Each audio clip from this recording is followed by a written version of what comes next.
Hey everyone, I'm Peter Stories, here to guide you today. If you use this video to drift off to sleep, please tap like, hit subscribe, and drop a comment telling me where you're watching from and what time it is there. Now settle in, get cozy, and let yourself relax.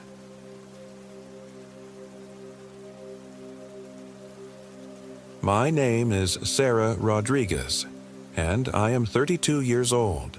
This happened in the Black Hills of South Dakota, near a place called Sheridan Lake, where the pine trees grow so thick they block out the sun even at midday. I should have listened to my instincts when Marcus suggested the camping trip. Something about his smile that morning felt wrong. Too wide, too eager. But grief makes you desperate for normalcy. And after losing my sister Emma in that car accident 6 months earlier, I craved anything that might help me feel human again. Marcus had been patient with my healing process, never pushing, always understanding when I'd wake up screaming from nightmares about twisted metal and Emma's voice calling my name. "It'll be good for us," he'd said, spreading the topographical map across our kitchen table. His finger traced a route through Custer State Park toward a remote area near Crazy Horse Memorial. Just you, me, and Rebecca.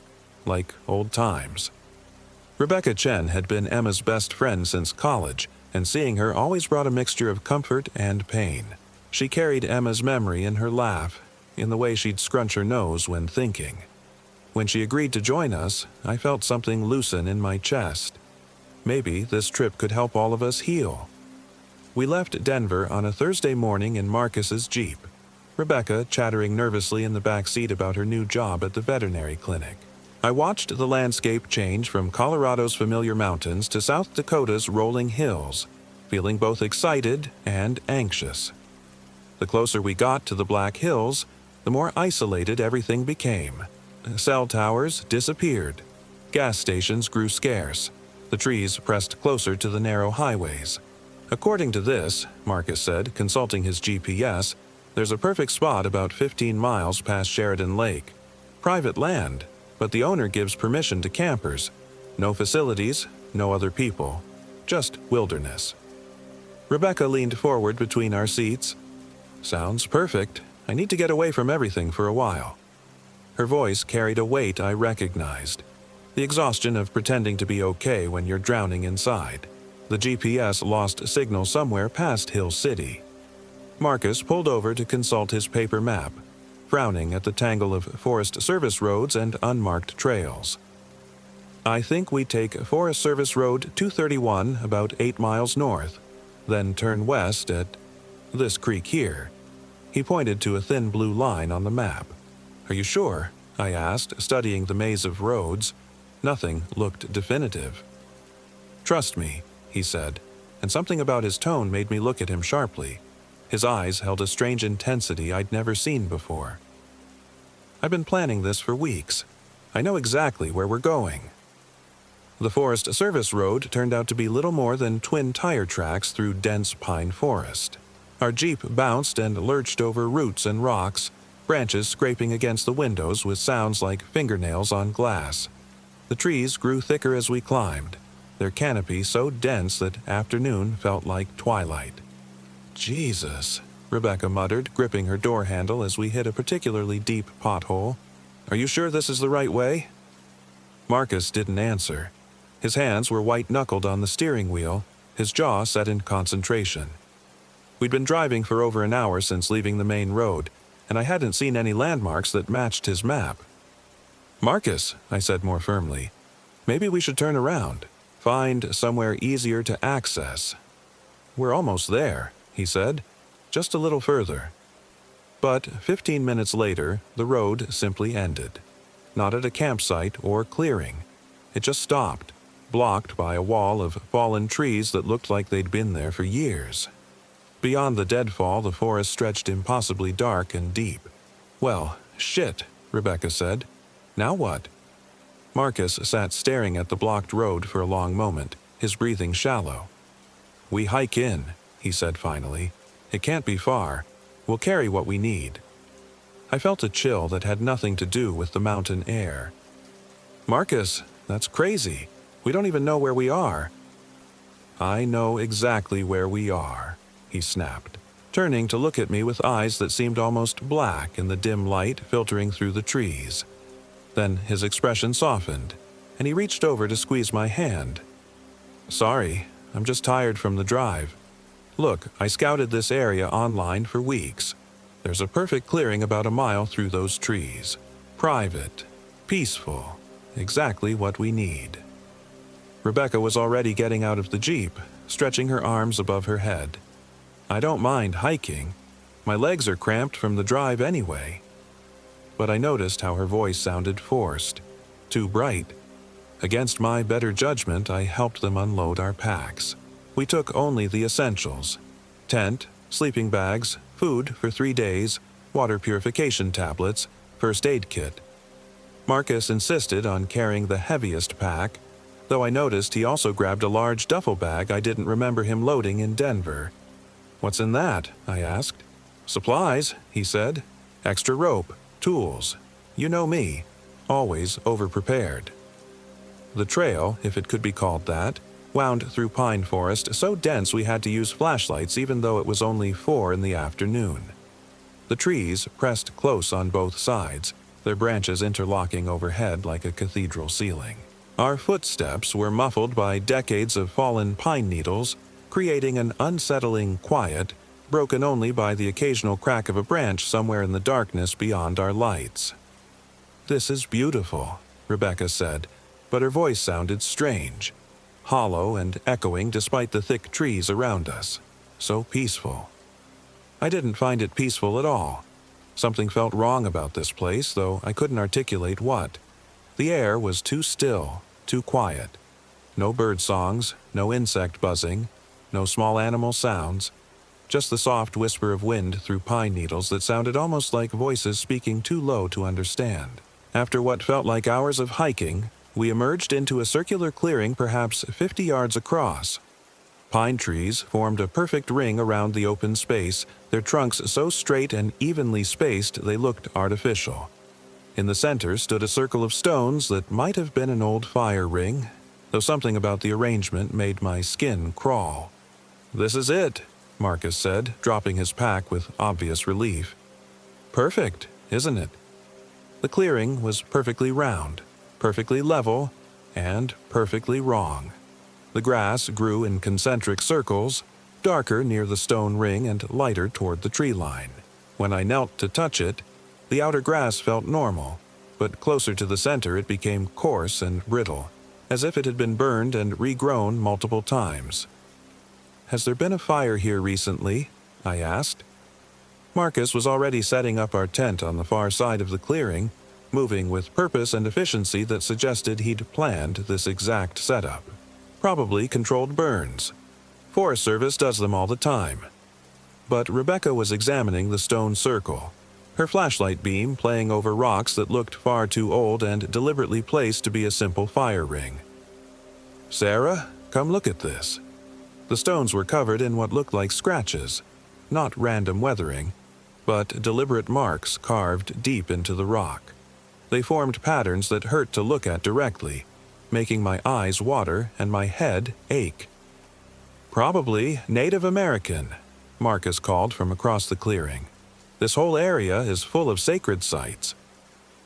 But these didn't look like any Native American petroglyphs I'd ever seen. They looked older, more primitive.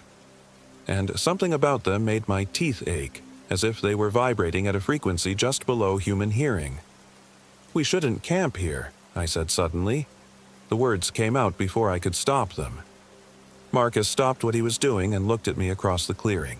In the beam of my flashlight, his face looked different, sharper somehow, with shadows falling in wrong places. "Why not? It just feels wrong, like we're trespassing." "Nonsense," he said, his voice taking on that strange intensity again. "This place is perfect. We're staying." Rebecca had moved away from the stone circle and was examining the tree line. "Guys," she said, her voice tight with something that might have been fear. "Look at the trees." I turned my flashlight toward where she was pointing. The pine trees around the clearing's perimeter weren't just evenly spaced, they were identical.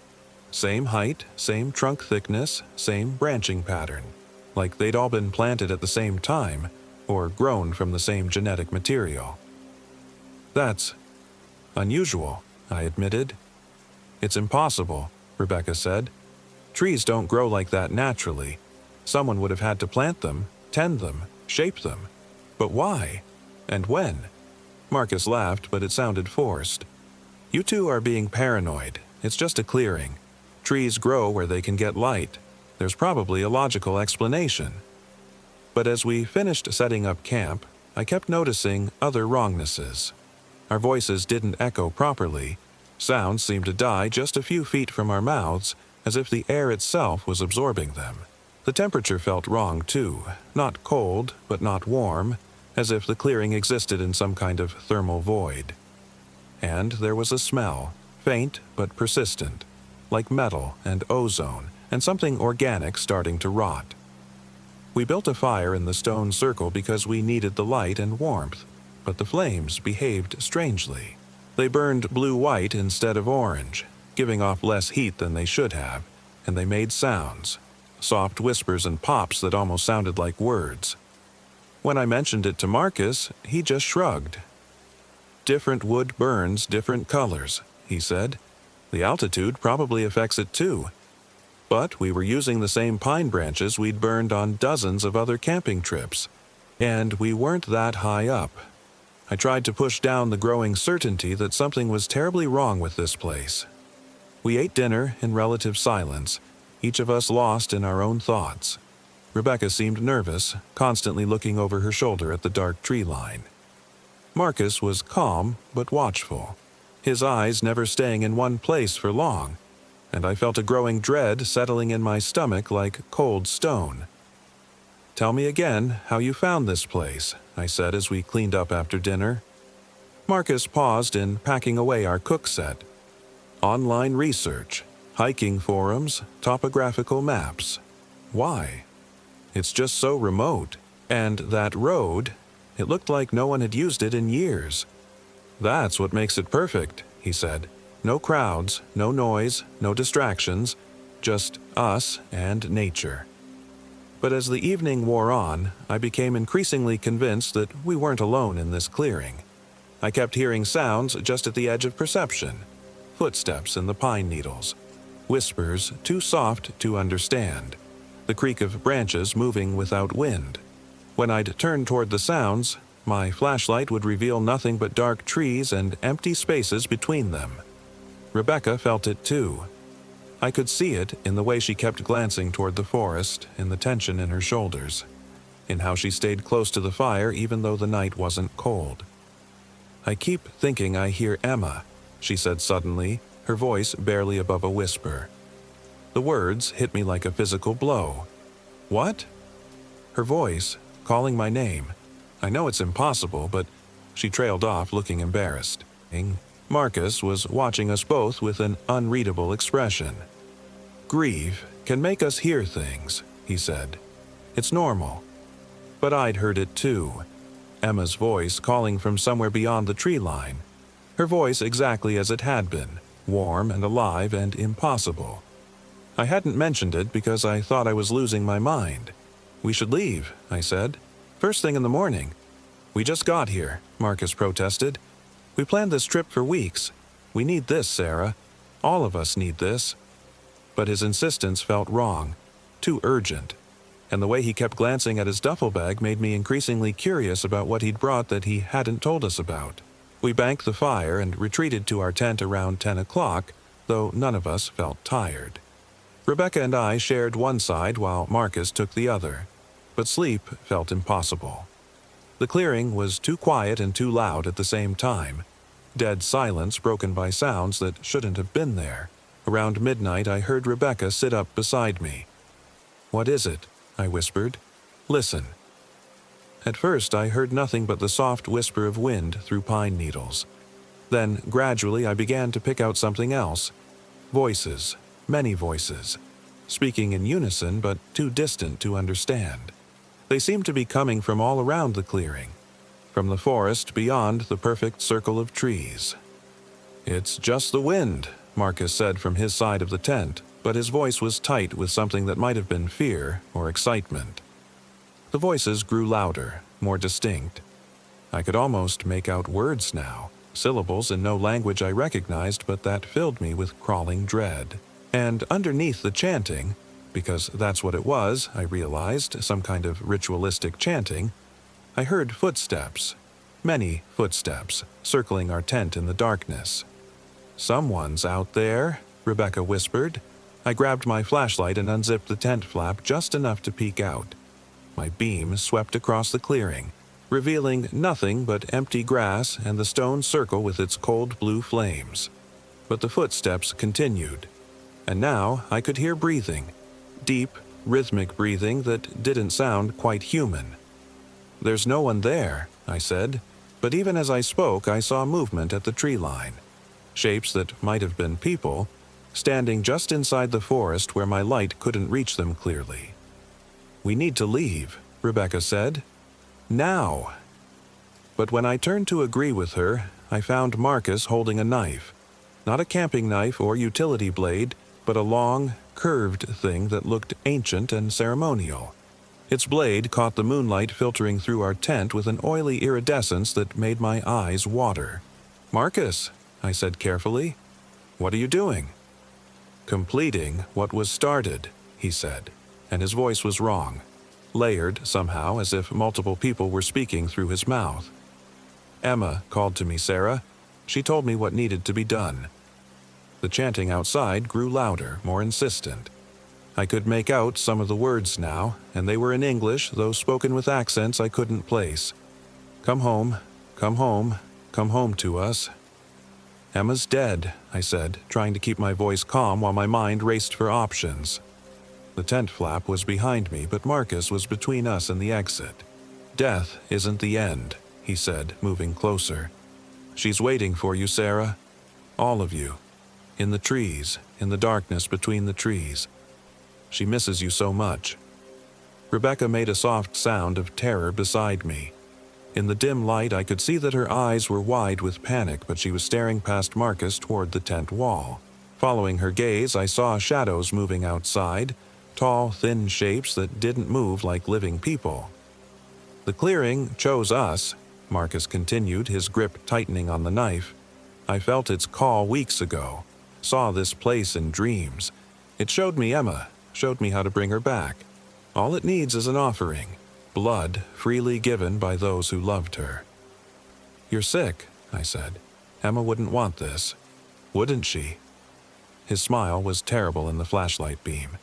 "She's so lonely, Sarah. So cold and lonely in the dark. But if you join her, she won't be alone anymore." The shapes outside were pressing closer to the tent now. I could see the fabric bulging inward where they pushed against it, and hear their whispered voices joining the chant, "Come home, come home, come home." I lunged for the tent flap, but Marcus was faster.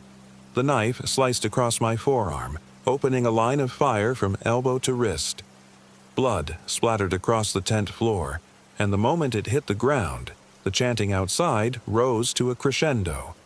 Rebecca screamed and tried to push past me, but Marcus grabbed her hair and yanked her back. "Emma needs you too," he said. "You were her best friend. She talks about you constantly." The tent wall behind us suddenly tore open, and cold air rushed in carrying the smell of pine needles and decay. Through the opening stepped a figure that might once have been human, but was now something else entirely. Its skin was gray-white like birch bark, stretched tight over bones that bent in wrong directions. Its eyes were holes filled with starlight, and when it spoke, Emma's voice came out of its lipless mouth. "Sarah," it said, reaching toward me with fingers that ended in dark points. "I've missed you so much." I screamed and rolled away, blood from my cut arm spattering the tent floor. The thing that wasn't Emma followed, moving with jerky, puppet-like motions that hurt to watch. Behind it, more figures were pushing through the torn tent wall, shapes that might have been people once, before the forest claimed them and changed them into something else. Rebecca was fighting Marcus now, trying to get the knife away from him while he laughed with a sound like breaking glass. "She's coming for you," he kept saying. "Emma's coming home."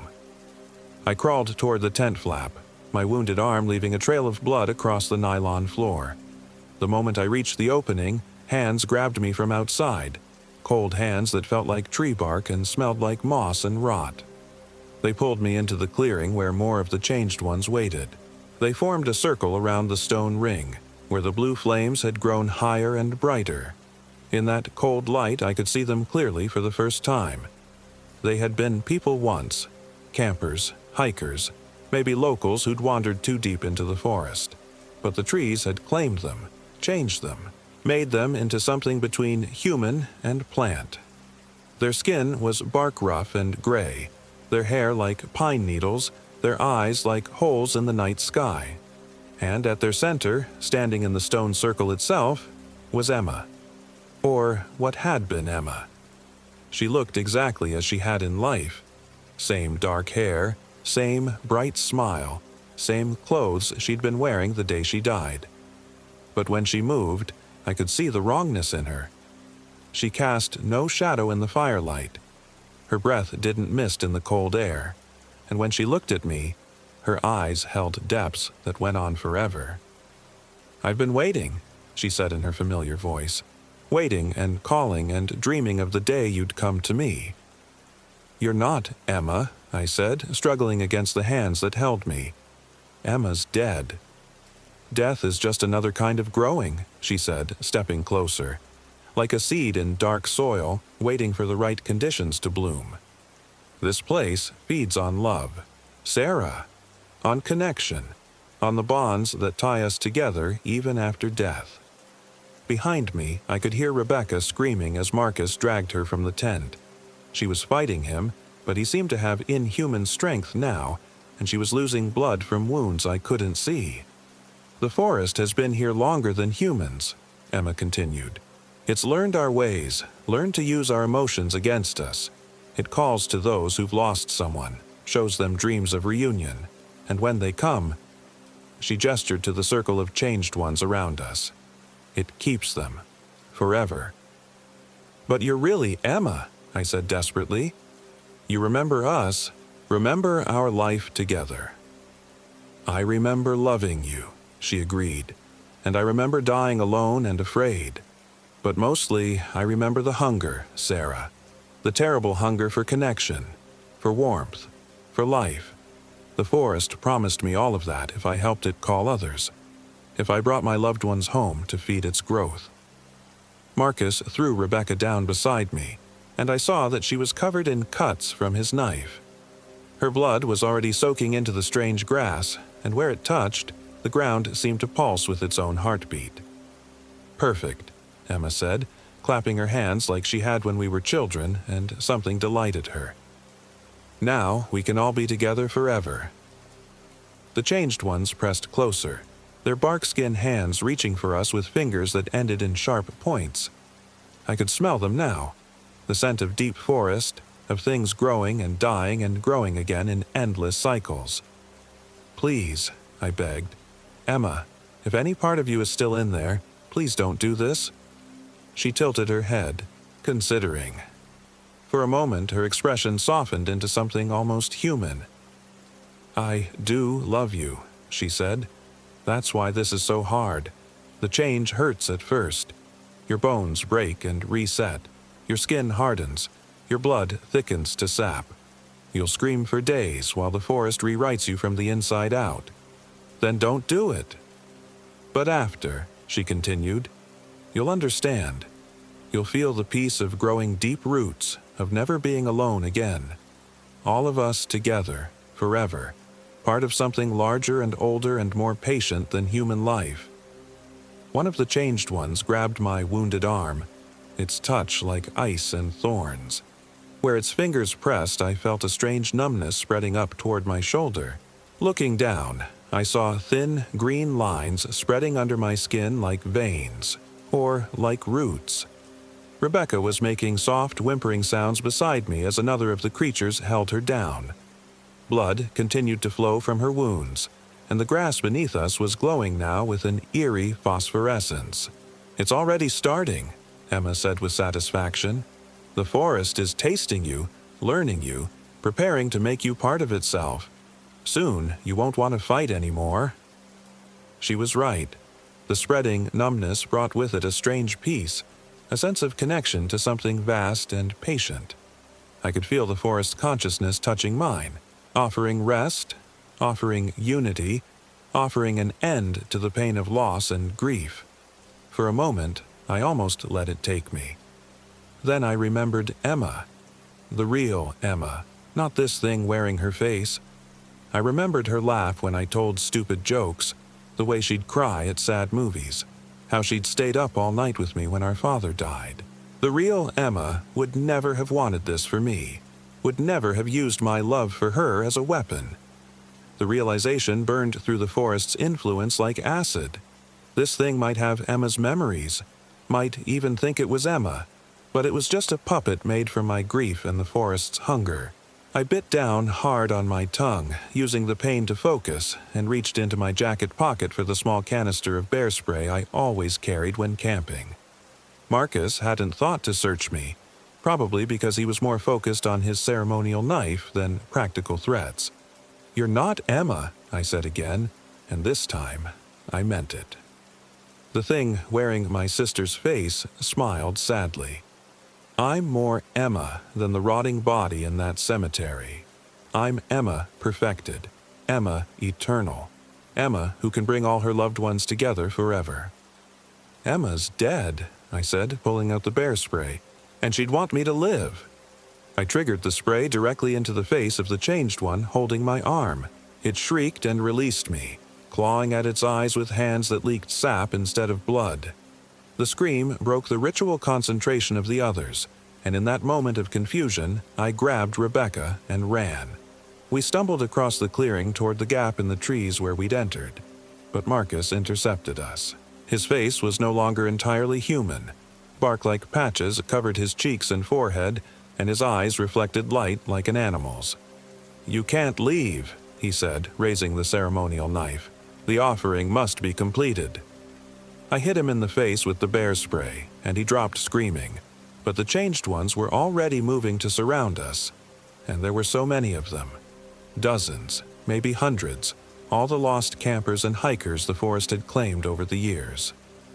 "This way," Rebecca gasped, pulling me toward a different gap in the trees. We plunged into the forest, branches tearing at our clothes and skin, our flashlight beams dancing wildly as we ran. Behind us, I could hear them giving chase, not just the changed ones, but the forest itself. Trees creaked and groaned as they bent to block our path. Roots erupted from the ground to trip us. Branches whipped down like arms trying to grab us. And through it all, Emma's voice followed us, calling our names with love and longing and terrible hunger. We ran for what felt like hours, though time seemed strange in the deep forest. Our flashlights began to dim, and I realized with growing horror that we might be lost forever in this maze of identical pines. Every direction looked the same. Every path led deeper into darkness. Then Rebecca grabbed my arm. "Listen," she whispered. In the distance, I could hear the sound of running water. We followed it, crashing through underbrush and over fallen logs until we emerged at the bank of a fast-flowing stream. The water was clear and cold and felt blessedly normal under my hands. "Streams lead to rivers," Rebecca said. "Rivers lead to roads."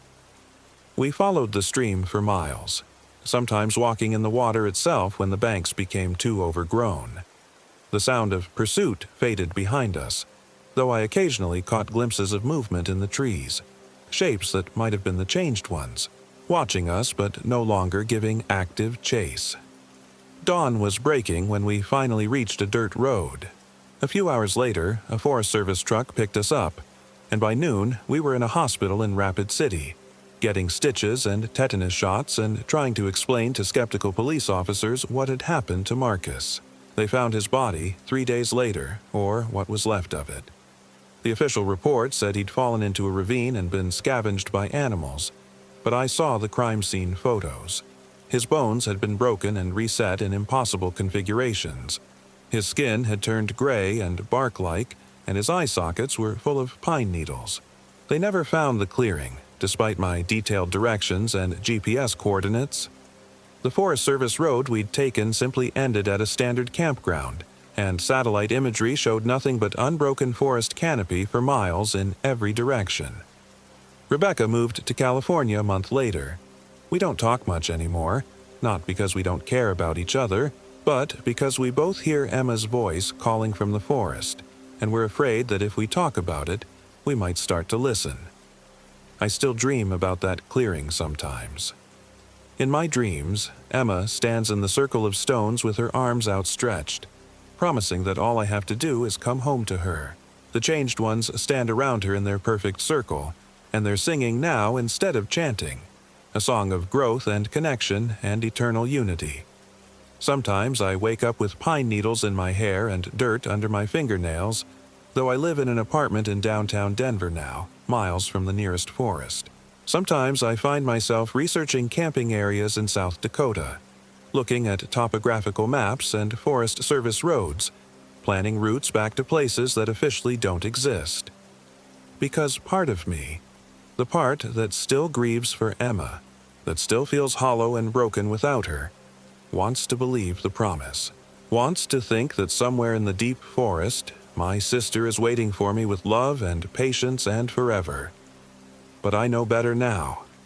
I know that some forms of love are just hunger wearing a familiar face, and some promises of reunion are really invitations to feed something vast and patient and very, very old. The forest is still calling, though. Even now, as I write this, I can hear Emma's voice on the wind outside my apartment window. She sounds so lonely, so sad, so eager to see me again. And every day, it gets a little harder to remember why I shouldn't go home to her.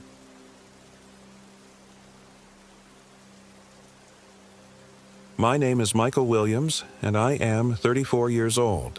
This happened in the remote Badlands of South Dakota, near the Hell Creek Formation, where the prairie meets jagged stone formations that look like broken teeth against an endless sky.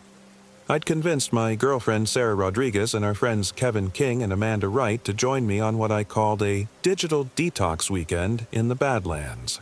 We were all burned out from our marketing jobs in Minneapolis, spending 60-hour weeks staring at screens, and I thought some wilderness time would reset our minds.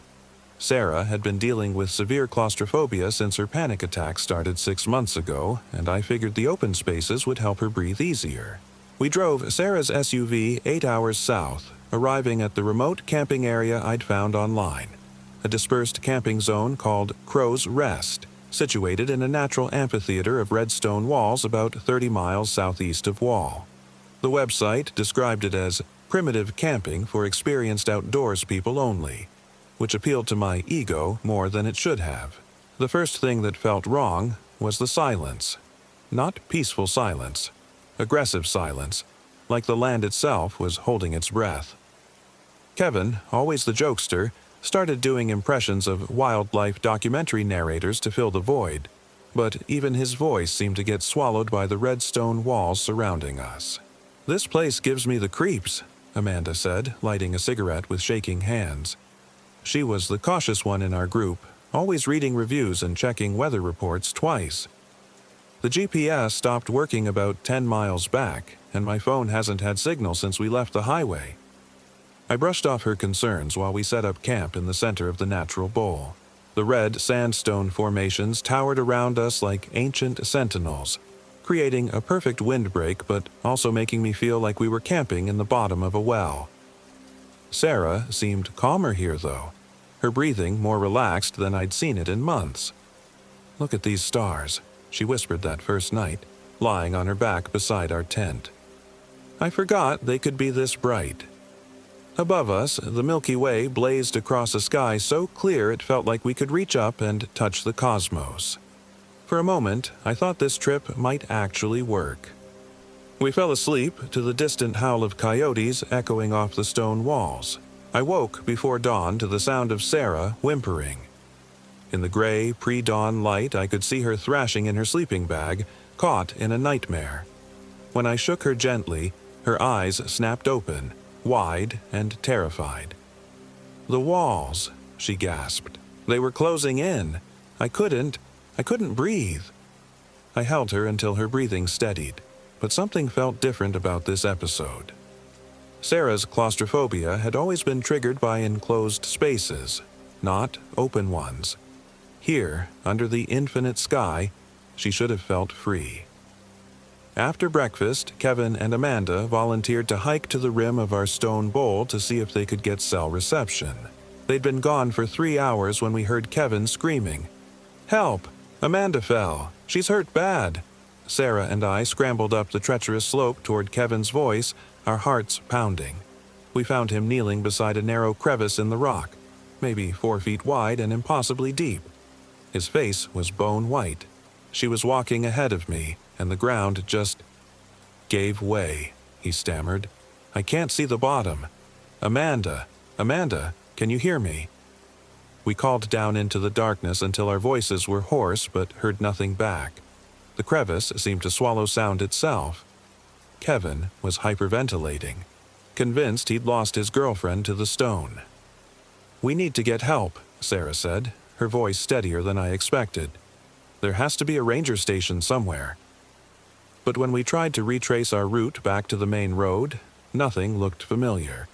The landscape seemed to shift when we weren't looking directly at it. Rock formations I swore had been on our left were now on our right. The sun's position made no sense. It seemed to be moving backward across the sky. "This is impossible," I muttered, studying my compass. The needle spun lazily, unable to find magnetic north. "These readings don't make sense." Kevin had grown increasingly agitated as the day wore on. He kept insisting we needed to find rope to rappel into the crevice after Amanda, even though we could all see it was a death trap. By evening, his eyes had taken on a glassy, unfocused quality that made my skin crawl. "She's calling to me," he said as we sat around our campfire that night. "Can't you hear her? She's scared and cold down there." Sarah and I exchanged worried glances. We heard nothing but the crackling fire and the distant rustle of wind through stone. That night, I woke to find Kevin's sleeping bag empty, unzipped from the inside. Sarah was sitting up, staring at his vacant spot. "He's gone," she whispered. "I heard him get up about an hour ago, but I thought he was just going to pee." We called his name until the echo died in the red rock canyons, but got no response. In the morning light, we found his footprints leading toward the crevice where Amanda had fallen, but they stopped at the edge. There were no signs of a struggle, no disturbed rocks or vegetation. It was as if Kevin had simply walked into the crack in the earth and vanished. Sarah's claustrophobia worsened dramatically after that. Even sitting in our open campsite, she would suddenly gasp and claw at her throat as if she couldn't breathe. The attacks were getting more frequent and more severe. "The walls," she kept saying. "They're getting closer. Can't you see them moving?" I looked around at the same red stone formations that had remained unchanged since we arrived. But Sarah's terror was real. She was seeing something I couldn't, and it was destroying her. On the third night, I woke to find Sarah gone too. Her sleeping bag was empty, unzipped from the inside, just like Kevin's had been. But this time, I heard something that made my blood freeze. Her voice coming from the direction of the crevice. "Michael," she called, her voice strangely flat and emotionless. "Come here, I found them." I grabbed my flashlight and stumbled through the darkness toward her voice. At the edge of the crevice, I found Sarah standing motionless, staring down into the black void.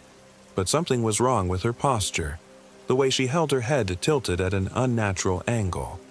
"Sarah?" I called softly. She turned toward me, and my heart nearly stopped. Her face was Sarah's face, but her eyes were completely black. Not just the pupils, but the entire eye, like someone had filled them with ink. When she smiled, her mouth opened too wide, revealing teeth that seemed longer and sharper than they should be. "I found them, Michael," she said in that same flat tone. "They're all down there, waiting." The thing that looked like Sarah took a step toward me, and I noticed she wasn't breathing. Her chest wasn't rising and falling, and when she spoke, No vapor came from her mouth despite the cold night air. I ran. I crashed through the darkness, bouncing off stone walls and tripping over loose rocks, following what I hoped was the path back to our camp. Behind me, I could hear Sarah's voice calling my name, but it was coming from multiple directions now, echoing off the canyon walls in impossible ways. At our campsite, I frantically stuffed supplies into my backpack by flashlight. My hands were shaking so hard I could barely work the zippers. I had to get out of this place, had to find help, had to... Michael! I spun around.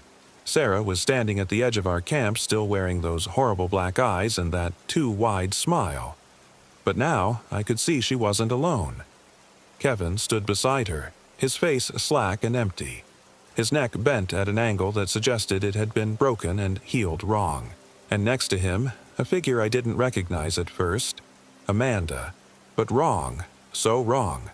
Her limbs were too long, her joints bending in directions that made my stomach lurch. "Don't leave us," Sarah said, taking another step forward. "We're all together now. We're happy here." The three of them began walking toward me in perfect synchronization, their movements unnaturally smooth and coordinated. I could smell something rotten wafting from them, like meat left too long in the sun. I backed away, keeping my flashlight trained on them, and noticed something that made my sanity slip another notch. They weren't casting shadows. The bright beam of my flashlight passed right through them as if they were made of smoke, yet they looked solid, real, present. "This isn't real," I whispered. "This can't be real." "It's very real, Michael," Kevin said, his voice as flat and lifeless as Sarah's. "We're all real, and we're so hungry." That's when I noticed the bones scattered around the campsite, human bones, bleached white by the desert sun. How had I not seen them before? They were everywhere, half buried in the sand, forming a rough circle around where we'd pitched our tents. Skulls grinned up at me from shallow graves, and I realized with mounting horror that we weren't the first campers to find this place. The three figures that had been my friends continued their slow advance, and I saw now that their faces were changing, shifting between the people I knew and something else, something with too many teeth and eyes like black holes in space. I turned and ran again, this time toward what I hoped was the way out of the stone bowl. But every direction I went, the walls seemed to close in, narrowing the space, funneling me back toward the center where my friends waited with infinite patience. Sarah's claustrophobia. It hadn't been claustrophobia at all. She'd been sensing something that was really there, something that was slowly boxing us in, herding us like prey animals into a killing ground. Hours passed, or maybe minutes. Time felt broken here, moving in stuttering jerks and impossible loops. I would find myself back at the campsite without remembering how I'd gotten there, then flee again only to end up in the same spot from a different direction. Dawn came eventually, painting the red rocks even redder, like dried blood. I was exhausted, dehydrated, my clothes torn from scrambling over sharp stone. But my friends were still there, still waiting, still smiling those horrible smiles. "You can't leave, Michael," Amanda said, her voice joining the chorus. "Nobody leaves Crow's Rest. We're all part of it now." As the sun climbed higher, I noticed something that filled me with a new kind of dread. The bones scattered around our campsite weren't just random remains. They were arranged in patterns, symbols carved into the red stone beneath them. This wasn't just a killing ground. It was an altar. "What is this place?" I whispered. Sarah tilted her head, and when she spoke, her voice was layered with other voices, dozens of them, speaking in unison. "This is where the earth is thin," they said, "where the hungry ones can reach through. They've been waiting so long, Michael, so very long." The ground beneath my feet began to vibrate, a low thrumming that I felt in my bones. Cracks appeared in the red stone, spreading outward from the bone circle like a spider web. And from those cracks came a sound that made every primitive fear center in my brain light up at once. A wet, sliding noise, like something massive and soft squeezing through spaces too small for it, Something was coming up from deep beneath the earth. My friends' faces began to change more rapidly now, cycling through their human appearances and something else. Something with skin like wet leather and mouths that opened in all the wrong places. They were puppets, I realized. Meat puppets being controlled by whatever was rising from below. The thrumming grew stronger, and I could feel my teeth rattling in my skull. Rocks began to fall from the canyon walls as the entire formation shook. And then, from the largest crack in the ground, I saw it. A mass of glistening flesh, pale and mottled like something that had never seen sunlight, squeezed itself up through the fissure. It had no definite shape. It flowed like liquid but held together like meat, sprouting appendages and faces and mouths wherever it needed them. The faces were human, dozens of them. All the people who had camped at Crow's Rest over the years, all absorbed into this thing's body and consciousness. I saw Amanda's real face in that writhing mass, her mouth opening and closing in a soundless scream. Kevin was there too, his eyes wide with terror even as his lips moved in sync with the creature's will. And I knew that soon, Sarah would join them, and then me. The puppet Sarah reached for me with hands that were too cold and too strong, and I felt my will to fight draining away. What was the point? I was alone, lost, with no way out of this stone prison. Maybe it would be easier to just give in, to become part of the collective consciousness that whispered promises of peace and unity. But then I remembered something. A detail from the research I'd done before planning this trip. Crow's Rest wasn't just a camping area. It was named after a Lakota legend about a place where the spirits of the dead gathered to feed on the living. The legend said that the only way to escape was to offer the spirits something they wanted more than your life: pain. I pulled out my camping knife and drew it across my palm, letting blood drop onto the bone circle. The puppet versions of my friends recoiled as if I'd struck them, and their synchronized movement faltered. "Not my blood," I said, understanding flooding through me. "Your pain." I looked directly at the writhing mass that had emerged from the crack, meeting the terrified gaze of Amanda's face where it floated in the creature's flesh. "I see you," I said to her. "I see all of you. You're trapped, and you're suffering." The creature's movement slowed, and for a moment the puppet friend stood perfectly still. I cut my palm deeper, letting more blood flow. I offer my pain for theirs, my fear for their peace. Let them go. The thing from below let out a sound like 1,000 voices screaming in harmony, and the puppet friends collapsed like marionettes with cut strings. But they weren't empty anymore. They were my friends again, confused and terrified, but human. "Run!" I shouted, and this time, miraculously, we could. The stone walls that had been a prison suddenly had gaps, passages that led up and out of the bowl. We climbed desperately, Sarah helping Kevin, who was still weak from his ordeal, Amanda leaning on me as we navigated the treacherous slope.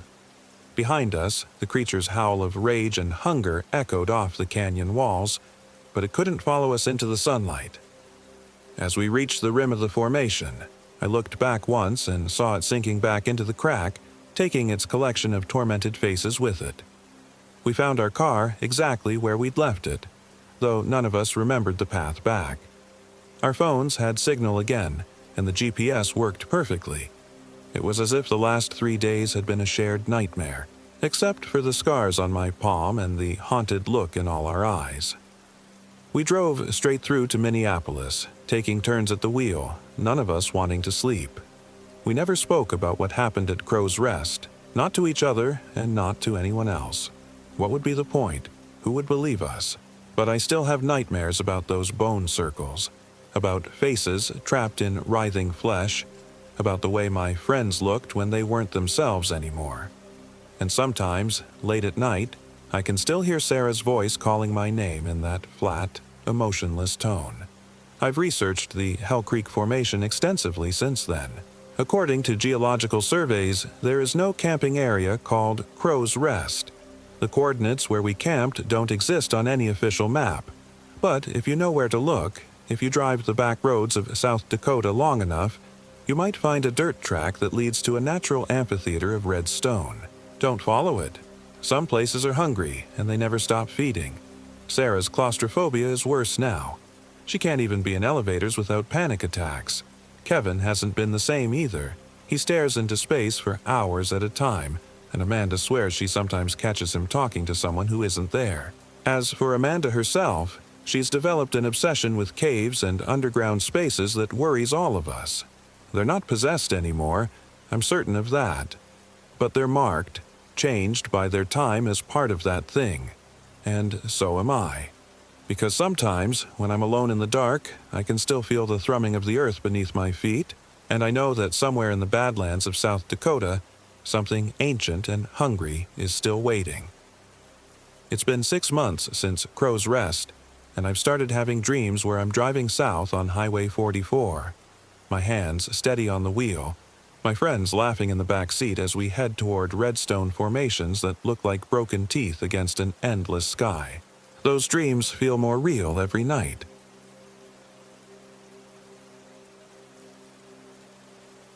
My name is Jessica Davis, and I am 28 years old. This happened in the remote wilderness of Spearfish Canyon in the Black Hills of South Dakota, where the limestone cliffs rise like ancient sentinels and the narrow creek winds through shadows that never seem to lift completely, even at midday. I should have listened to the ranger at the Spearfish Canyon Lodge when he told us the Crow Peak Trail was acting strange this season. Should have paid attention to the way his weathered face tightened when he mentioned the missing hikers from 3 weeks prior. Should have noticed how his eyes darted toward the tree line when he spoke, as if something might be watching from between the dark spruces. But I was running from my own demons then, and the wilderness seemed like salvation compared to the suffocating grief that had consumed me since Mom's funeral 6 months earlier. The cancer had taken her slowly, piece by piece, until she was just a whisper of herself in that hospital bed. I needed to feel alive again, needed to prove I could survive something, anything. My college roommate, Sarah Rodriguez, had suggested the trip. We'd been close once, before life pulled us in different directions after graduation. She was working as a physical therapist in Rapid City now, knew the area well, and thought some adventure therapy might help pull me out of my depression. Looking back, I realize she was struggling too. Her recent divorce had left her hollow-eyed and bitter, though she hid it behind forced enthusiasm and manic planning. We'd recruited 2 others for the 5-day backpacking trip. Marcus Chen, Sarah's co-worker who claimed extensive hiking experience but whose gear looked suspiciously new, and David Jones, my ex-boyfriend from 2 years ago, who I'd stupidly thought might provide some comfort. David had that easy charm that made people trust him instantly, but I knew the selfish calculation that lurked beneath his smile. He'd only agreed to come because he was between jobs and needed something to fill his Instagram feed. The plan was simple. Hike 12 miles into the backcountry along Spearfish Creek, set up base camp near the old abandoned mining claim markers, then spend 3 days exploring the remote canyons and peaks before hiking out. Sarah had obtained permits for the restricted area through her connections with the Forest Service. The weather forecast was perfect. Crisp October days, clear skies, temperatures dropping to the 30s at night, but nothing we couldn't handle. We started the hike on a Tuesday morning, the aspen leaves painting the canyon walls in brilliant golds and reds. The trail followed the creek for the first few miles, crossing back and forth on wooden bridges that creaked ominously under our packs. Marcus complained about the weight of his gear within the first hour, sweat already beading on his forehead despite the cool morning air. David kept stopping to take photos, forcing us to wait while he found the perfect angle. "This is supposed to be about disconnecting," Sarah muttered after David's 5th photo stop. She was hiking with aggressive efficiency, her jaw set in the way I remembered from our cramming sessions in college. "Not creating content." "Relax," David said, shouldering his pack with theatrical effort. "Some of us want to remember this trip." The comment stung because I knew he meant it as a dig about my reluctance to take pictures after Mom died. I'd stopped documenting my life, stopped believing moments were worth preserving. But I said nothing, just adjusted my pack straps and continued up the increasingly steep trail. By noon, we'd climbed above the main canyon into a narrow side drainage that few people ever visited. The vegetation changed as we gained elevation, the deciduous trees giving way to dense stands of spruce and fir that blocked most of the sunlight. The air grew noticeably colder, carrying strange scents I couldn't identify. Something sweet and cloying, like overripe fruit, mixed with the metallic smell of old mining equipment. "GPS says we're close to the turnoff," Sarah announced, consulting the device clipped to her pack strap. But when she stopped and frowned at the screen, Marcus crowded behind her. "That's weird," he said. "It shows us about a quarter mile from where we should be." David pulled out his phone, but it showed no signal. "Technology," he said with a shrug that didn't quite hide his irritation. "This is why I brought paper maps." But when he unfolded his topographic maps, they seemed to show a different drainage pattern than what we were seeing. The creek we'd been following for hours wasn't marked, and the ridgelines didn't match the terrain around us. "Maybe we took a wrong turn somewhere," I suggested, though I couldn't remember seeing any trail junctions. Sarah studied the map over David's shoulder, her finger tracing possible routes. "The trail markers have been consistent," she said. "We should be right where we're supposed to be." We decided to continue for another hour, figuring we'd either find the designated camping area or at least a suitable spot to set up for the night. The trail became fainter as we climbed, sometimes disappearing entirely in patches of loose scree or dense undergrowth. We had to bushwhack for long stretches, pushing through scratching branches that seemed to grab at our packs with unusual persistence. It was Marcus who first noticed the silence. "Where are all the birds?" he asked during a water break. We'd been hearing typical forest sounds all morning: chattering squirrels, various songbirds, the distant drumming of woodpeckers. But now that he mentioned it, the woods had fallen completely quiet. Even the wind seemed to have died, leaving us in an oppressive bubble of stillness. "Probably just the time of day," David said, but his voice lacked its usual confidence. "Animals rest during the heat of midday." Except it wasn't hot. The temperature had been dropping steadily as we climbed, and the thick canopy blocked most of the sun. It felt more like early evening than noon, though David's watch insisted it was barely past 1 o'clock. We found the camping area an hour later, though it wasn't quite what Sarah had described from the permit application. Instead of a designated site near the creek, we discovered a small clearing surrounded by massive spruce trees, their branches forming an almost cathedral-like canopy overhead. The ground was surprisingly flat and free of undergrowth, as if it had been deliberately cleared. "This will work," Sarah decided, dropping her pack with obvious relief. "We can filter water from that stream we crossed about 50 yards back." As we began setting up camp, I noticed details that should have warned us away. The clearing was perfectly circular, approximately 30 feet across, with no explanation for why nothing grew there. The soil looked rich and dark, but when I knelt to drive in tent stakes, it felt strangely warm beneath my hands. And there were marks in the dirt. Not quite animal tracks, not quite human footprints, but something in between that made my skin crawl. "Hey," Marcus called from the edge of the clearing. "Come look at this." We gathered around what he'd found: a series of wooden posts driven into the ground in a rough triangle, each about 4 feet tall and carved with symbols I didn't recognize. They looked old, weathered by years of mountain weather, but the carvings were still sharp and deep. "Mining claim markers?" David suggested, though he sounded uncertain. Sarah knelt beside one of the posts, running her fingers over the carved symbols. "These don't look like standard claim markers, and they're too old. The mining activity here was mostly in the 1800s. "Maybe they're Native American," I said, though something about the symbols made me uncomfortable. They weren't geometric patterns or natural shapes, but twisted, angular forms that seemed to writhe when I looked at them directly. "We should leave them alone," Marcus said quietly. He'd stepped back from the posts, his face pale. "This feels wrong." David laughed, but it sounded forced. "You're being superstitious. They're just old markers, probably left by surveyors or something." We set up our tents in a rough square around the perimeter of the clearing, leaving the center open for our fire ring. As afternoon faded toward evening, the temperature dropped sharply, and the strange silence in the forest became even more pronounced. When Sarah tried to start a fire with her lighter, the kindling refused to catch, even though it was bone dry. "Altitude, maybe," she muttered, clicking the lighter repeatedly. "Less oxygen." But we weren't that high, maybe 6,000 feet above sea level. David took over with his fancy camping stove, but the flame kept guttering out, as if something was deliberately extinguishing it.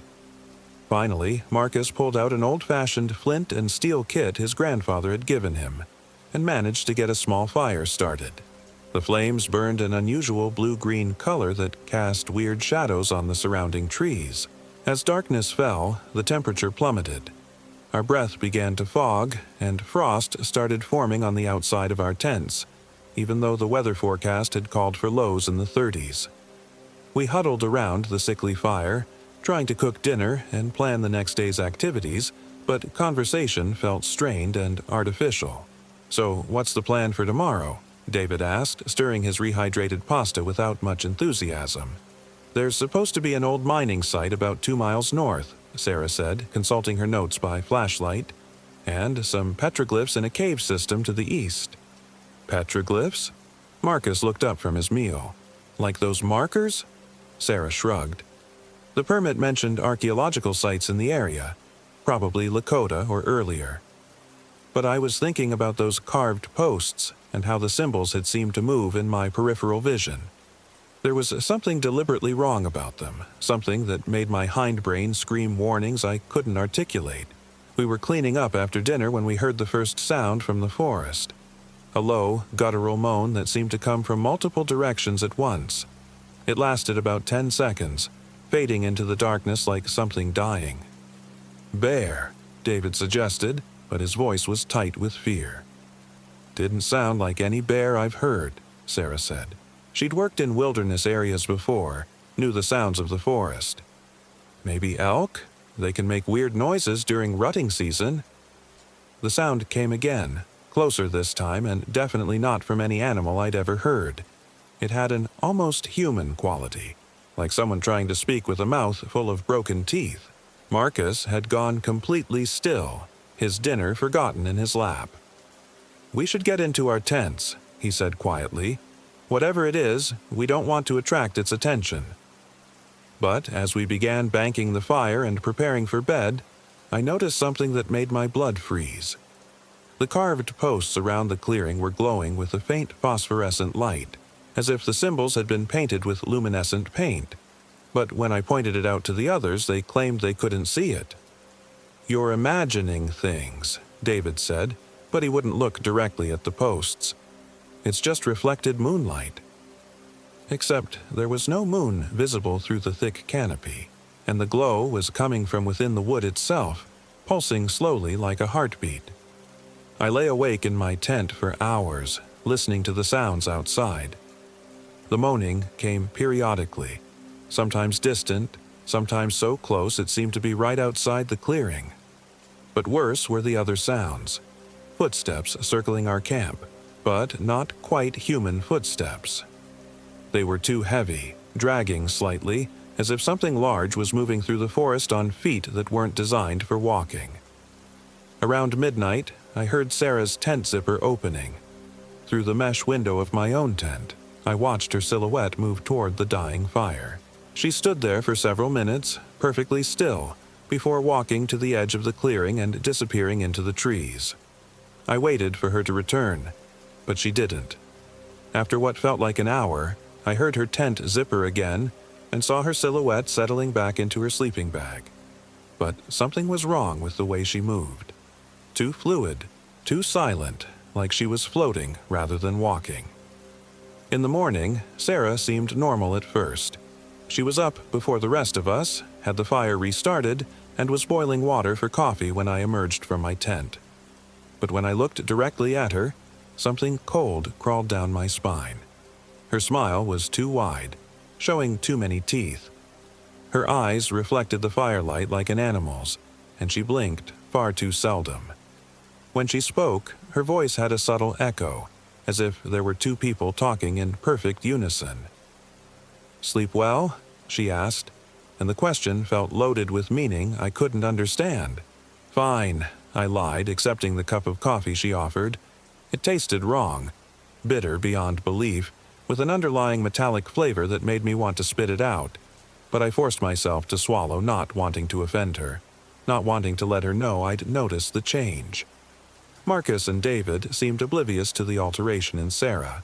They chatted normally over breakfast, discussing plans for the day's hiking, but I found myself studying Sarah's face when she wasn't looking, noticing details that shouldn't have been there.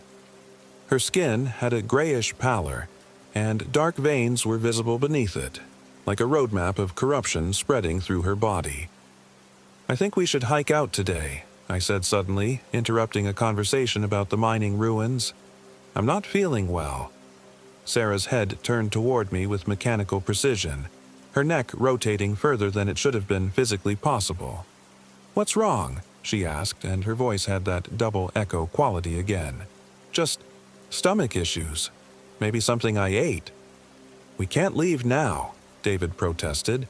"We've barely started exploring. This is supposed to be a 5-day trip." "I agree with Jessica," Marcus said quietly. He'd been watching Sarah, too, I realized, and the fear in his eyes confirmed that I wasn't imagining things. Something feels off about this place. Sarah's smile widened impossibly, stretching across her face like a wound. "But we haven't found what we came here for yet." "What do you mean?" David asked.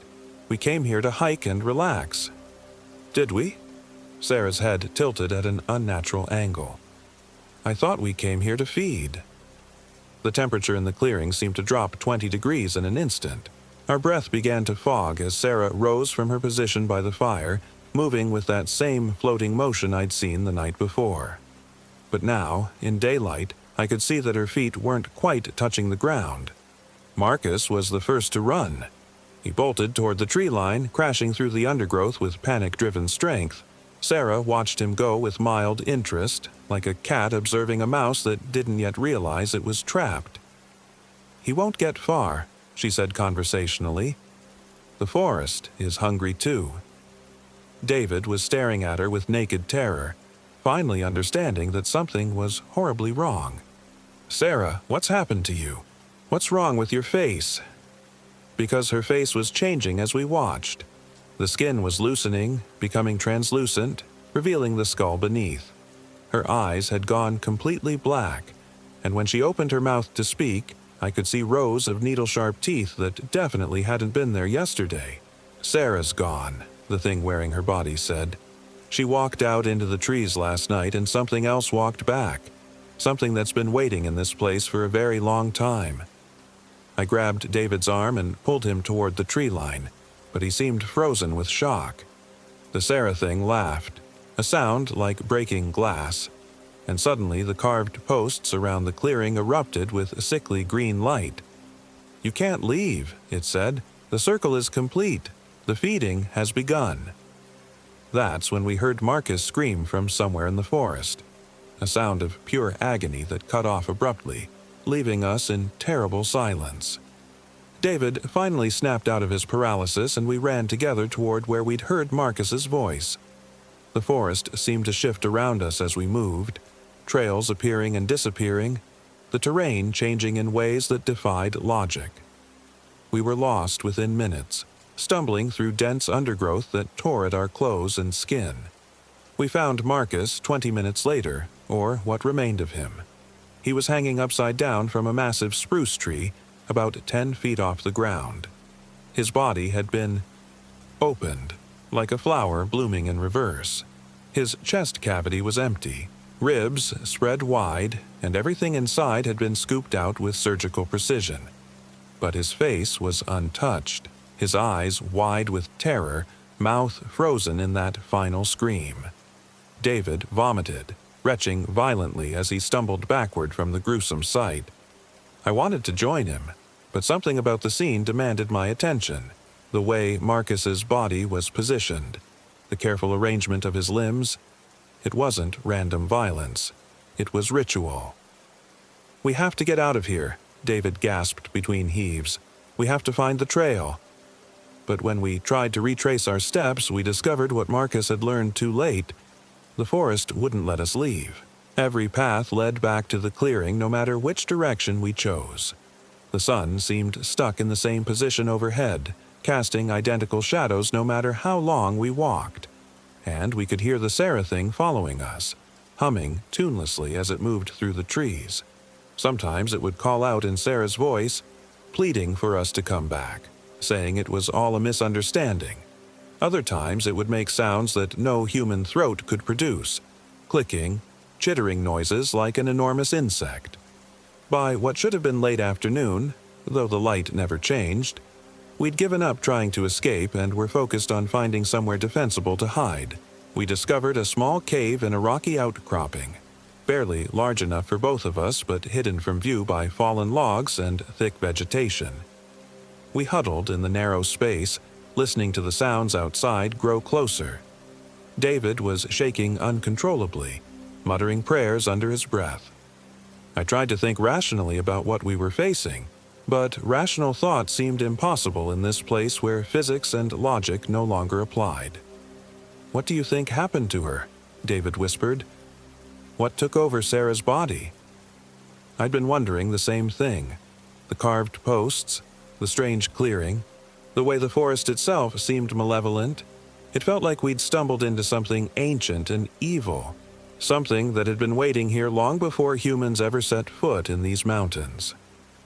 "I think this place is some kind of trap," I whispered back.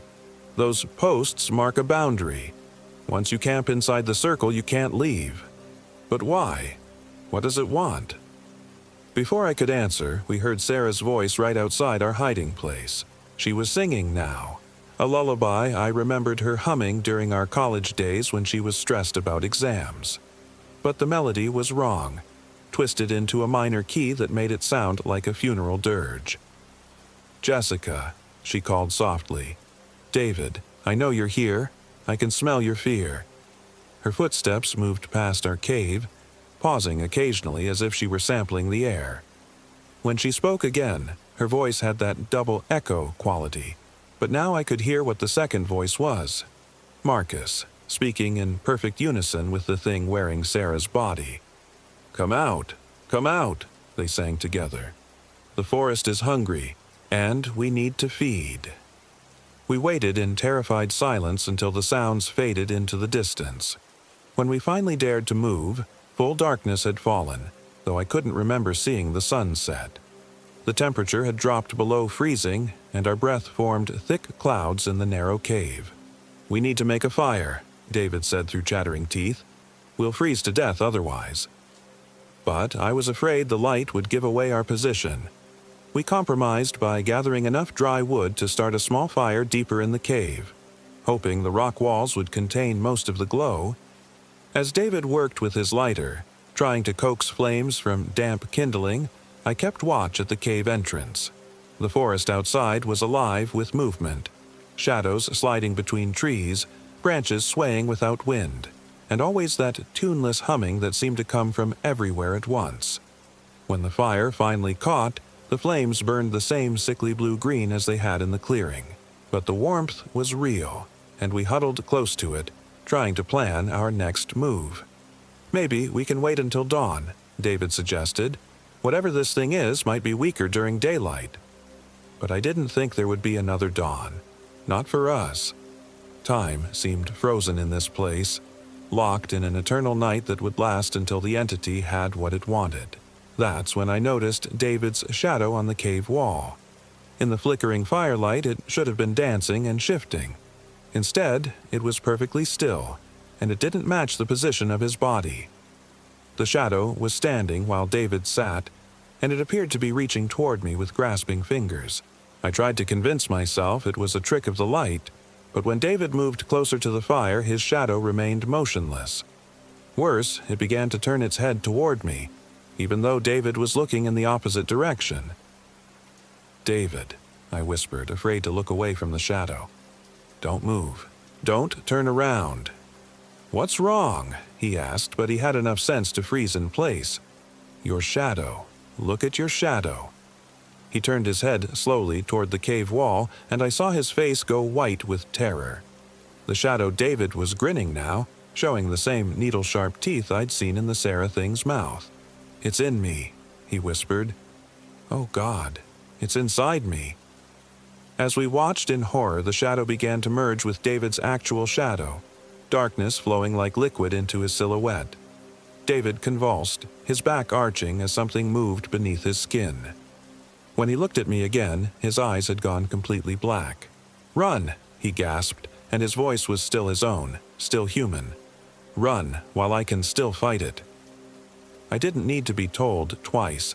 I scrambled toward the cave entrance as David began to scream behind me, not with pain, but with rage as two entities battled for control of his body.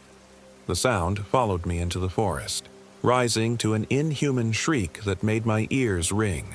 I ran blindly through the darkness, branches whipping at my face, roots trying to trip me with every step. Behind me, I could hear pursuit, not just David, but the Sarah thing as well, and possibly Marcus too. All of them calling my name in voices that were almost but not quite human. I don't know how long I ran, but eventually I stumbled into another clearing. Not the one where we'd camped, but a smaller space surrounded by those same carved posts. These were taller, more elaborate, and the symbols seemed to writhe and shift when I looked at them directly. In the center of the clearing was a structure that made my sanity bend at the edges just to perceive it. It wasn't quite a building, wasn't quite a sculpture, but something that existed in too many dimensions for my brain to properly process. It hurt to look at, like staring into the sun, but I couldn't look away. That's when I understood what this place really was. Not just a trap, but a feeding ground. The entity that lived here, had always lived here, long before humans arrived, sustained itself on human consciousness, on the essence of what made us who we were. The carved posts weren't markers, they were part of a vast ritual circle designed to harvest souls. And I was standing at its heart. The voices were getting closer, my friends turned puppets calling for me to join them. I could hear David's voice, but also the thing controlling him, speaking about how good it would feel to let go, to become part of something larger and eternal. I realized then that I had two choices. I could let them catch me, let the entity consume my consciousness and wear my body like it had worn theirs. Or I could deny it that satisfaction. I pulled out my hiking knife, a small folding blade I'd forgotten I was carrying, and looked at the twisted structure in the center of the clearing. If this was the heart of the entity's power, maybe I could damage it somehow. Maybe I could at least prevent other hikers from stumbling into this nightmare. The blade felt warm in my hand as I approached the structure, and the symbols on the posts began to glow more brightly. The entity knew what I was planning, was trying to stop me, but I was beyond caring about my own survival. The structure felt like living flesh under my blade, hot and wet and wrong. As I carved into it, black ichor began to flow, and the entire clearing shook like an earthquake. The voices behind me rose to shrieks of rage and pain. That's when I realized the entity wasn't just trapped here. It was wounded, possibly dying. The structure wasn't its source of power. It was a life support system, keeping it alive but contained. And I was setting it free. The Sarah thing burst into the clearing just as my blade found something vital within the structure. The alien geometry collapsed inward with a sound like reality tearing, and suddenly the forest around us began to decay at visible speed. Trees withered and fell, the ground cracked and split, and the temperature plummeted to Arctic levels. "What have you done?" the Sarah thing screamed, but its voice was already fading, becoming thin and distant. I saw David stumble into the clearing, his eyes human again for just a moment. "Jessica," he gasped, "get out of here. It's dying, but it's taking everything with it." The entity's death throes were tearing the very fabric of this place apart. I could see gaps in reality opening around us, showing glimpses of other places, other times. Some looked like normal forest, but others showed landscapes of bone and shadow that belonged to wherever this thing had originally come from. I ran toward the largest gap, one that showed what looked like the normal trail we'd hiked in on. Behind me, I could hear my friends screaming as the entity's influence over them broke, but also as they were caught in its final desperate attempt to survive. I dove through the gap just as it began to close, feeling reality reassemble itself around me with a sensation like being turned inside out. When I hit solid ground, I was back on the familiar trail near Spearfish Creek, with normal sunlight filtering through normal trees. I made it back to the trailhead after 18 hours of non-stop hiking, dehydrated and hypothermic and barely conscious. The rangers found me collapsed beside my car, babbling about monsters and missing friends. They organized search parties immediately, but when they followed the GPS coordinates I gave them, they found nothing but normal forest. No clearing, no carved posts, no sign that we'd ever been there. The official report concluded that my 3 companions had fallen victim to an unknown wildlife attack in an area of the forest that rescue teams couldn't locate. Their bodies were never found. I was treated for exposure and shock, then released to begin the long process of convincing myself that I'd suffered some kind of psychotic break brought on by grief and altitude sickness. But I know what I saw. I know what happened to my friends. And I know that somewhere in the remote wilderness of South Dakota, there are other clearings, other traps, where ancient things wait for hikers foolish enough to camp in the wrong place. I've never been camping since. Never even walked alone in the woods. Because sometimes, in the darkest hours before dawn, I still hear Sarah's voice calling my name. Still see Marcus hanging from that tree, his empty chest cavity yawning like a mouth. Still feel David's hand on my shoulder, cold as winter stone. And I know that whatever I released that night is still out there, hunting for a new place to feed, waiting for the next group of unsuspecting campers to stumble into its web. The thing about true horror is that it doesn't end when you escape. It follows you home, lives in your dreams, changes the way you see every shadow and interpret every sound. It makes you understand that the world is far stranger and more dangerous than you ever imagined, full of hungry things that wear familiar faces and speak with trusted voices. I survived, but survival isn't the same as escape. Part of me is still in that clearing, still running through those impossible woods, still hearing my friends call my name in voices that are almost, but not quite, human. And every night, as I lie awake listening to the ordinary sounds of civilization, I wonder if the entity found another way to follow me home. If the Jessica Davis who walked out of those woods is really me, or just another puppet with my face, my memories, my voice. The only way to know for sure would be to go back, to return to those coordinates and see if the clearing has reappeared, if the posts are standing again, if new symbols have been carved into their weathered surfaces. But I'll never be that brave or that foolish again. Some doors, once opened, can never be closed. Some places, once found, never let you leave completely. And some things that happen in the darkness between the trees are too terrible to be forgotten, no matter how desperately you want to believe they were just dreams. My name is Jessica Davis, and I am 28 years old. This happened in Spearfish Canyon, South Dakota, where the limestone cliffs rise like ancient sentinels and something hungry waits in the spaces between the trees.